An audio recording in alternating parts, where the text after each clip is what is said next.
Okay, so let's start with data visualization using Seaborn Correlation Heatmap.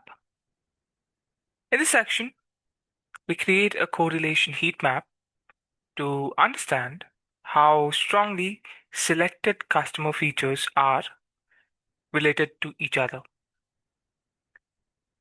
So, a correlation value ranges from -1 to 1. Close to 1 means a strong positive relationship. Close to -1 means strong negative relationship. And close to 0 means little or no linear relationship. Now, because correlation requires numerical values, the categorical columns must first be encoded. So review the available columns. So df visuals.columns. This displays all columns available in df visuals. So we use it to confirm that the required fields are present before selecting them in the correlation analysis. So these are the columns which we normally use the df visuals columns to understand which columns we can select, right? So the second step is to select the features for the correlation analysis. Now, as you can see in this query, in the correlation columns, there's plan type, there's contract type, churn score, churn flag, churn risk, and escalations.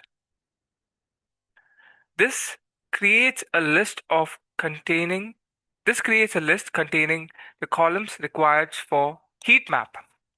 So the selected features represent the customer's plan, the contract type, churn score, churn status, churn risk, and escalation status. Now, what is this df visual correlation columns dot head? This basically shows the query. Okay, so this displays the first 5 rows from only the selected columns. We used to verify that correct features have been chosen to identify which columns are numeric and which contain text. Step 3 is to demonstrate the incorrect encoding method. Now, you see, we use a copy so that original visualization dataset remains unchanged.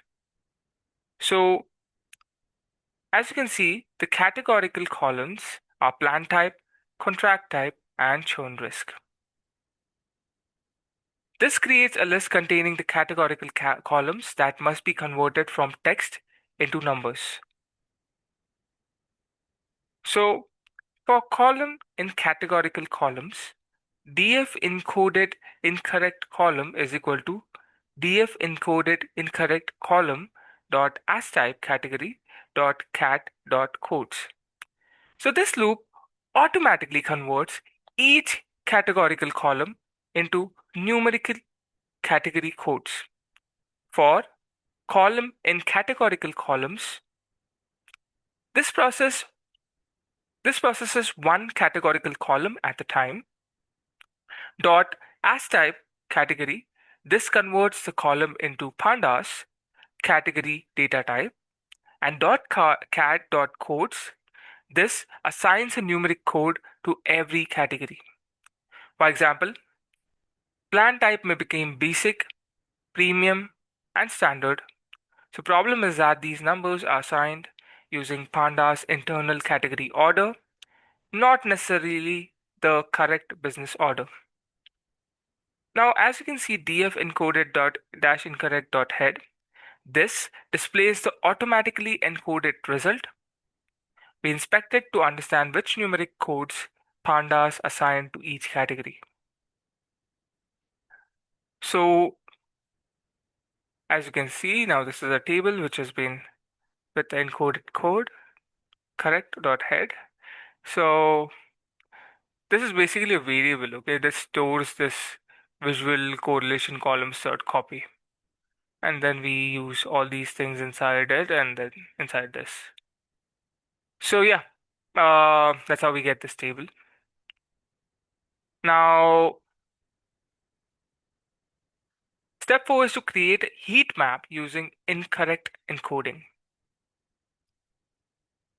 So as you can see, plot plt, that is matplotlib dot figure bracket fixed size is equal to 9 by comma 6 bracket close. So this creates a figure with width of 9 and height of 6. So width of 9 and height of 6. Okay. Now, then there is sns.heatmap bracket df encoded incorrect dot column core bracket, that is parenthesis, comma anode is equal to true, fmt is equal to 2f, cmap is equal to rocket. So line width is 0.5 bracket close. So this creates the heat map. df dash encoded incorrect dot core parenthesis, that's brackets. This calculates the correlation between all numerical columns. Anode is equal to true.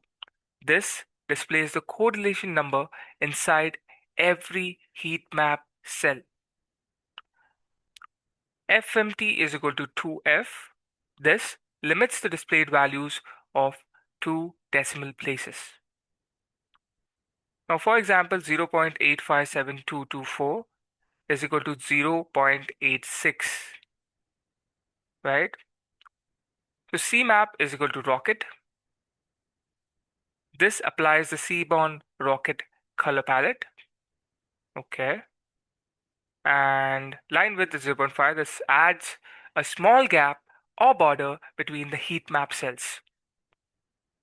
So then there's title, then there's title layout, and we show the whole chart. So now title layout adjusts the spacing and show actually displays the heat map.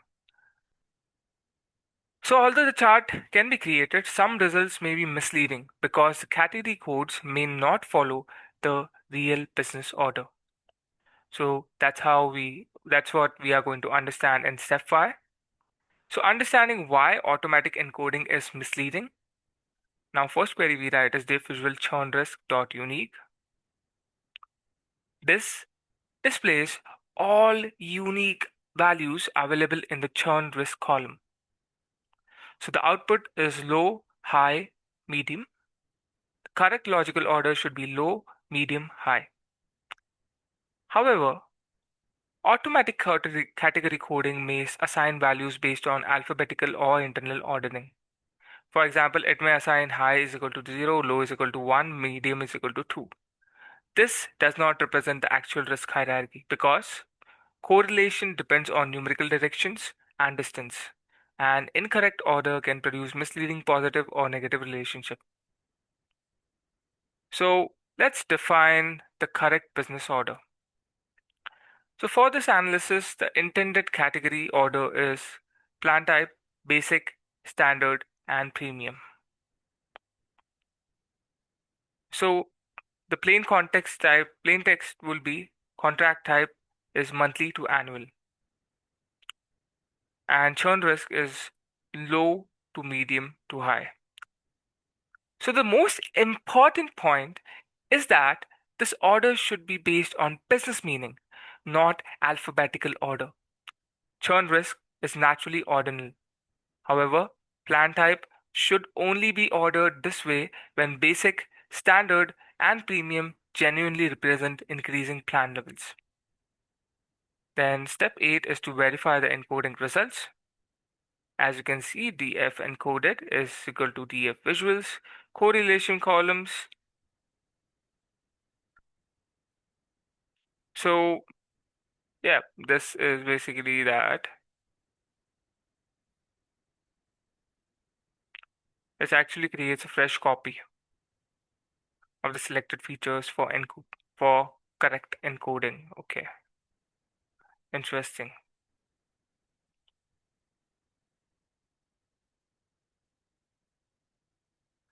So this dictionary defines the exact business order for each categorical column.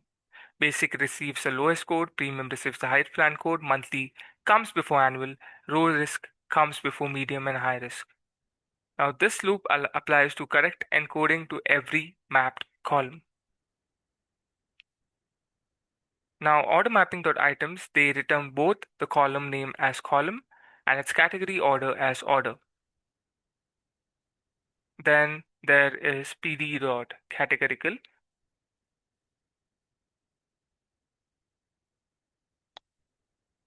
So this converts a column into an order categorical value. So categories is equal to order. This applies the exact category sequence defined in this dictionary. Ordered is equal to true. This tells Panda, as you can see, this actually tells Pandas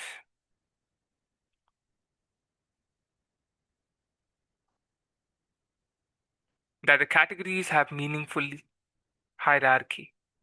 And dot codes, this converts the ordered categories into numbers beginning from 0. The final mapping becomes plan type, basic type is 0, standard is 1, and premium is 2.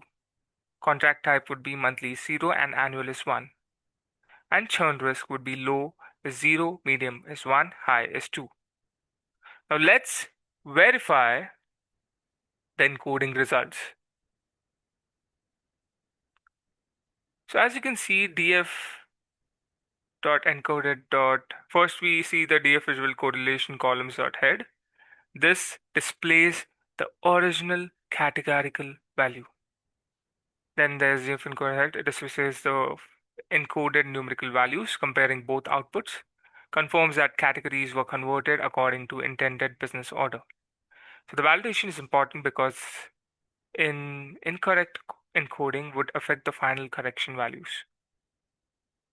Step 9 is to calculate the correlation matrix. Now, this calculates the correlation matrix coefficient between every pair of the selected features. The result is stored in the correlation dash matrix. Now, correlation matrix, this displays the complete matrix before creating the final heat map. Each row and column represents one feature and every intersection shows the correlation between two variables. The diagnosed values are always 1 because every feature has a perfect correlation with itself. So we move on to step 10 where we create a final correlation heat map. First, your PLT, that's matplotlib, the figure size is equal to, so yeah. So as you can see, it's 9 and 6. So width is 9, height is 6. And yeah, I think it's good enough. So then what is this SNS dot heat map, then correlation matrix, anot is true, FMT is 2F, CMap is rocket, line width slides at 0.5. So this creates a final correlation heat map using the correct encoded correlation matrix. Correlation matrix supplies the calculated values.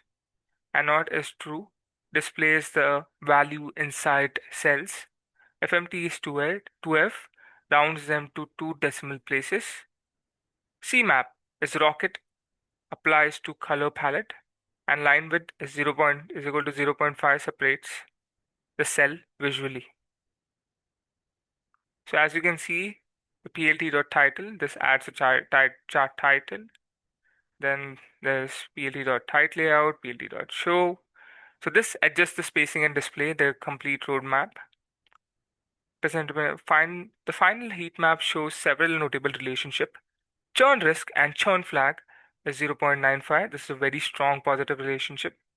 Customer with higher churn risk are more likely to have churned. Churn score and churn risk is 0.93. This is also a strong positive relationship. As the churn score increases, the customer's churn risk category generally increases. The churn score and churn flag is 0.86. This indicates the customer with higher churn scores are more likely to churn. So escalation and churn flag 0.77. This suggests that the customer with escalated complaints are more likely to churn. So this indicates that customers with higher churn scores are more likely to churn. So I guess that customers with accelerated complaints are more likely to churn.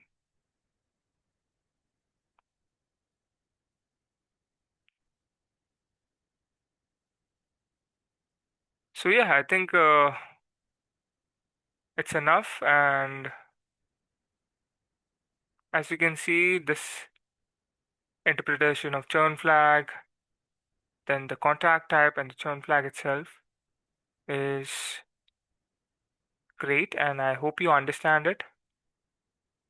Because you see, higher plan received higher numerical tools. The negative relationships suggest that customers on higher level plans may be most likely to churn. However, this interpretation is only valid when India's selected plan hierarchy is meaningful. So, yeah, I think it's good enough. Thank you so much for watching, guys. I hope you learned something from it.